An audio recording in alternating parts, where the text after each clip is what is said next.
Eu quero votar para presidente. Foi com esse slogan que a campanha pelas eleições diretas decolou no Brasil em 1984. Neste domingo, dia 12 de janeiro, faz exatamente 30 anos que aconteceu em Curitiba o comício de lançamento nacional das diretas já, com a presença de políticos e artistas. Para lembrar a data, eu e Manuel da Costa Pinto vamos conversar com a cantora Fafá de Belém e com o cineasta João Batista de Andrade, que foram testemunhas oculares desse momento político brasileiro. Boa noite, obrigado por vocês terem vindo aqui. Obrigada, Marina. Agora, Fafá, você foi mais que testemunha ocular, você foi uma peça-chave nas diretas, né? Assim, acho que quem se lembra das campanhas, de todas as imagens, como eu, que na época, enfim, era uma adolescente, assim, mas eu participava, eu era super interessada e tal.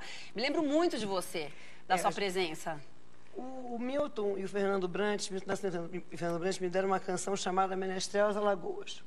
Em 84, aqui nessa televisão aconteceu uma coisa fabulosa, 82. Era a primeira eleição para o governo de estado. E eu fiz um Roda Viva. E alguém perguntou, você vota em quem? Isso era governo Maluf. Você vota em quem? Eu disse, se eu morasse em São Paulo, eu votaria em Franco Montoro e Fernando Henrique. Saiu do ar. Saiu do ar. Saiu do ar. Aí, olha, problema técnico e tal, não sei o quê. E no dia seguinte, o comando da campanha do Montoro me ligou. Eu disse, mas o que eu vou fazer no comício? Não, sua presença é importante. Eu digo, mas não consigo entender. Naquela altura, tinha pessoas muito engajadas, ou filiadas ao partido e tal. Em 83, Milton e Fernando Brant me deram de presente Menestrel às Alagoas, em homenagem a Teotônio Vilela. Em agosto, Teotônio foi ouvir a canção, ficou muito emocionado e quis falar sobre o povo brasileiro. E depois a gente conversando da gravação, ele disse assim, minha filha, a nossa gargalhada pode fazer o chão desse país tremer. Eu venho da campanha pela anistia. Foi horrível, foi duro, muito sangue, muita dor, muito luto.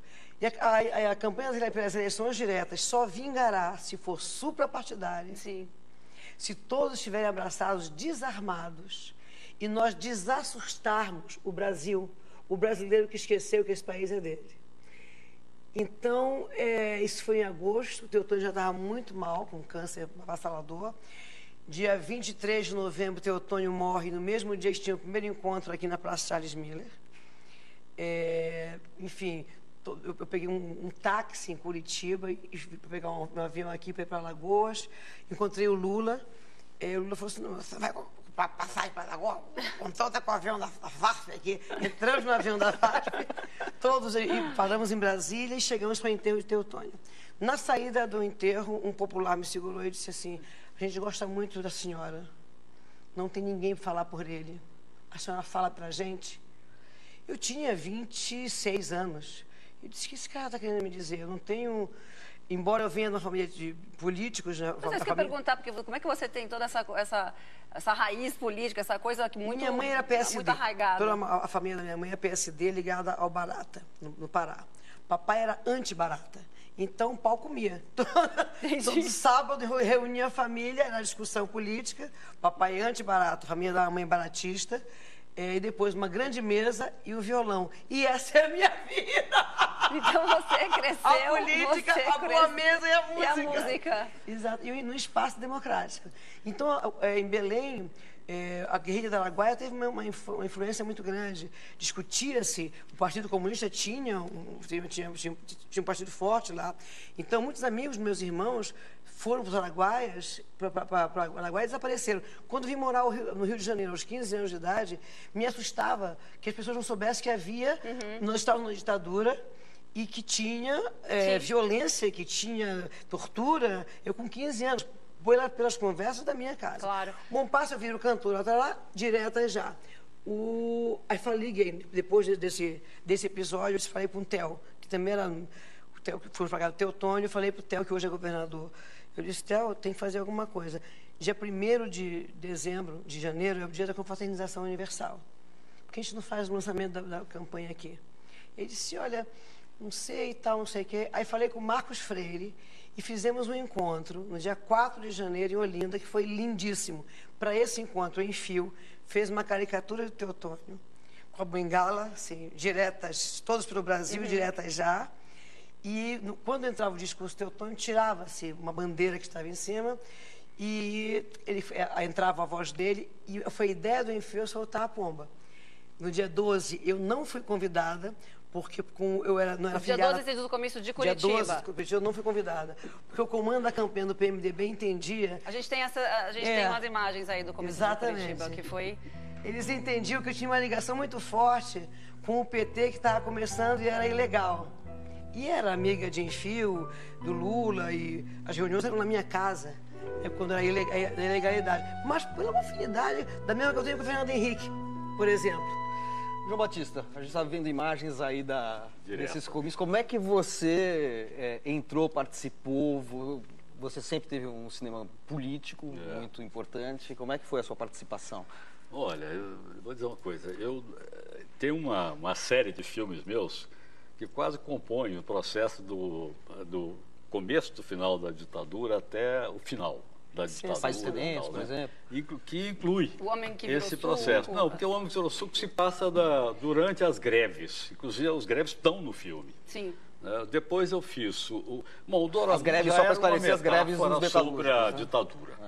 A manipulação, a ditadura, a repressão, a tortura e tal. Depois o Homem que Virou Suco. Depois do Homem que Virou Suco, eu fiz A Próxima Vítima, que se passa durante as eleições que elegeram o Tancredo, o Montoro. Elegeram o Montoro. Então tem os comícios todos, Jânio, Sim. tem lá o Ulisses com o Montoro, o discurso do Ulisses é fantástico, ele com aquela mão assim, votar em Montoro. Olha só, a gente está vendo as imagens de época que a gente... E depois disso... De vários comícios. Depois disso, eu fiz, com a morte do Tancredo, eu fiz o Céu Aberto, que tem cenas da Direta Já, da passeata Direta Já, que é o filme Céu Aberto, da morte do Tancredo, da transição política e tal.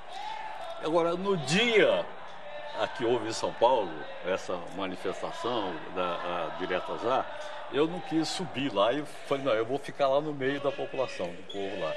Então, eu fiquei, foi uma coisa impressionante. E porque eu ficava prensado pelas pessoas, teve uma hora que eu fiquei assim, um tempo enorme, sem pisar no chão, se deslocando, porque era uma massa compacta. Quem levava era a massa. A gente olhando de cima assim, era como se fosse um grande rio. Era como se fosse um grande rio incontrolável, verde e amarelo, tomando conta de uma forma avassaladora de todos os cantos desse país. Era um negócio tão emocionante que era a criança, o velho, e o dia do panelaço. Todo mundo batia panela. A cidade inteira batendo panelas. Era um negócio fabuloso. O Brasil despertou para entender que esse país... O brasileiro despertou para entender que esse país é dele. Agora, a gente tem imagens de você, Fafá, no comício do Rio de Janeiro. Queria que a gente parasse. Solta aí, por favor, o VT. Companheiros do Rio de Janeiro, é uma grande mobilização popular pelo Brasil inteiro. E eu acredito que continuarmos nessa, um dia nos encontraremos aqui nessa praça para comemorarmos a nossa vitória. A vitória de termos votado para presidente da República. E temos levado adiante a bandeira deste grande homem que foi Teotônio Vilela. E nessa bandeira está escrito Direta Já! De quem é sair a terra, essa saúde do Célia. E nesse comício aconteceu uma coisa interessante.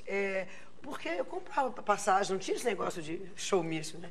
Comprava passagem, comprava minha pomba aqui no mercado de Pinheiros, no boxe 28, e a pombinha viajava o Brasil, coitada. Às vezes ela saía daqui com 10 graus, chegava em Alagoas com 40, né? E no dia da Candelária, não me convidaram oficialmente, mas a gente sabia como é que eu comprei uma passagem aérea com a minha pombinha, cheguei lá junto com a minha empresária, cheguei no Rio, não tinha negócio de transporte, nada disso, não sabia de nada disso. Quem chegava, chegava. Peguei um táxi e fui de amarelinho, oi, e chegamos na entrada do comício. Estava o Dante Oliveira, autor da emenda, ele enorme, né? Parecia uma girafa, o Dante enorme, assim. E ele falou, socorro, não sei o quê. E um guarda... Eu falei, o que está acontecendo? Ô, Fafazinha, entra. O que está acontecendo? Esse doido aqui diz que é político, olha o tipo dele, porque ele era muito jovem, ainda com espinha na cara, entendeu? Um homem de quase 2 metros de altura, magro, muito jovem, era um pouco. Eu falei, imagina, esse é meu percussionista, ele tem essa ideia de que ele é o... Não, entra, senão não tem show. Você botou ele pra dentro. Aí ele disse... Por que você não disse não? Porque eu trabalhava com ela. E foi assim que o Dante Oliveira entrou nesse Comício do Rio. E foi fabuloso. O Comício do Rio foi um marco, porque quando chegou no Rio com quase 2 milhões, assim, não tinha como, não tinha como. Só um essa congresso massa de gente gritando é uma coisa que... Só os mais reacionários não viam que o povo não tinha mais barreira, não tinha mais como é que chama aquele? Cancela, não tinha mais cancela. Fantástico. E aí fizemos São Paulo. E o João Batista também produziu aqui, ele vai mostrar pra gente um poema, ficou inédito esse tempo todo? Eu escrevi logo depois da Praça da Sé, eu escrevi um poema, assim, eu tenho uma série de poemas sobre aquela época, as greves e tal, mas esse é muito interessante, que é direto já. Nem era preciso falar, nem era preciso gritar, não era preciso nem pensar, era preciso apenas estar. Olha que lindo. Porque todo mundo sabia o que era. O importante era estar lá. É uma coisa que transcende um pouco propostas muito objetivas, é um ímpeto que vai explodir. Para mostrar que você faz entre isso, esse estado de necessidade, de urgência de estar no lugar e as manifestações que aconteceram recentemente no Brasil, no ano passado. Mas eu acho que aconteceu lá o que tem acontecido agora. Durante a ditadura, a gente passou muito tempo dizendo, poxa, só aquela intelectualidade, os artistas, tal, articulando a democracia, tal. De repente, a gente percebe que a população está super assim. Sensacional. E agora a mesma coisa, em junho, todo mundo está parado, o movimento universitário acabou, a juventude se manifesta, de repente, a troco de uma coisa pequena, que era o preço de passagem de ônibus, a população mostra a participação da classe artística é um pouco diferente, né, daquela época da Diretas Já para hoje. Como é que vocês veem a participação da classe artística nas chamadas jornadas de junho? Enfim, das manifestações que aconteceram no ano passado. Eu estava fora do Brasil e fiquei muito emocionada. Muito emocionada. Para mim, o que simboliza eu fico emocionada, desculpa. É um cartaz de uma menina que diz assim, desculpe o transtorno, estamos reconstruindo a democracia. Isso, a mim, é o que mostra o que essa garotada queria fazer.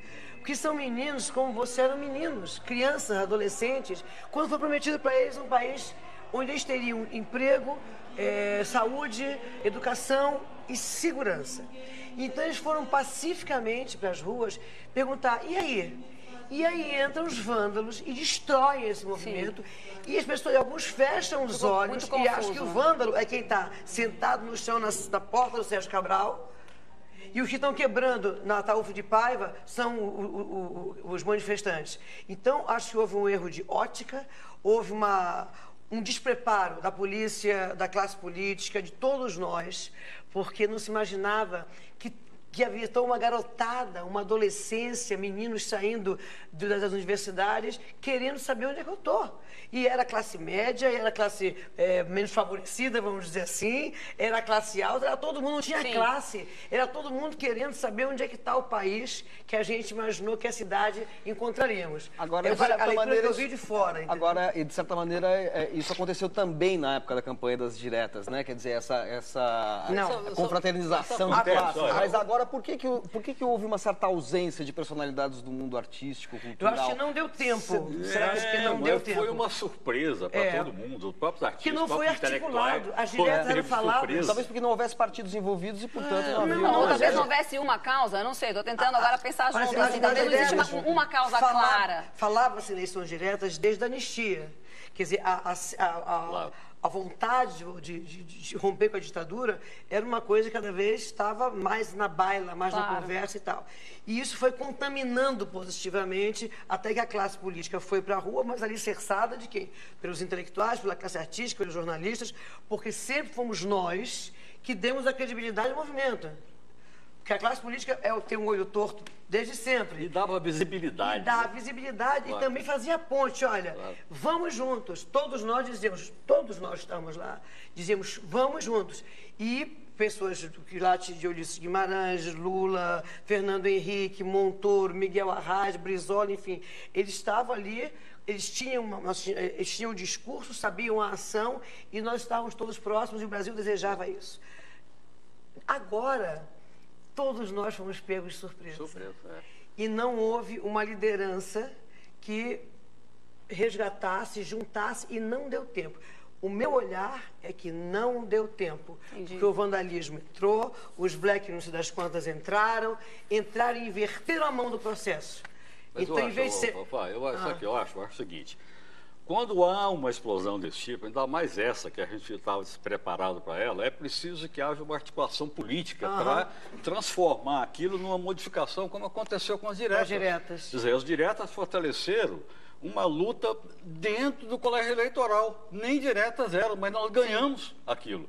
O que aconteceu no Brasil, que a decadência da política impediu que existisse essa articulação a partir de junho. Agora eu vou dizer uma coisa, pode ter acontecido tudo depois de junho, mas junho é o que fica. Exatamente. Não tem nada que vai destruir o que aconteceu em junho. Verdade. Exatamente. Olha, a gente podia ficar horas conversando aqui sobre esse assunto, mas nosso tempo já acabou faz um tempo, já estão aqui olhando na minha orelha falando, pode encerrar porque a conversa está boa, mas a gente não tem mais tempo. Mas então, brigadíssima vocês terem vindo Imagina. aqui. E dia 25, Falar. sábado que vem, daqui a 2 sábados, 30 anos de Praça da Sé. Exatamente, daquele comício que foi incrível. Feliz também. aniversário São Paulo. Exatamente, obrigada, Fafá. E em todas as livrarias, o meu livro Confinados, que fala disso. Ah, É uma exata- ficção que fala as ruas ocupadas e as pessoas dentro de casa sem entender o que está acontecendo. Está nas Pronto. livrarias e bem Sensacional, elogiado. Muito bem. Muito obrigada. Obrigada, vocês terem Maria, vindo. obrigada. E falamos de Eusébio. Não falaram, A próxima. Vai ficar pra grande próxima. amiga de Eusébio, grande jogador português que É, morreu na pois semana ficou- passada, mas isso é assunto para outro encontro Ficou aqui. devendo, ficou Pode devendo. ficar aqui, pode ficar aqui. E agora a gente fala de fotografia. Araquém Alcântara lançou 3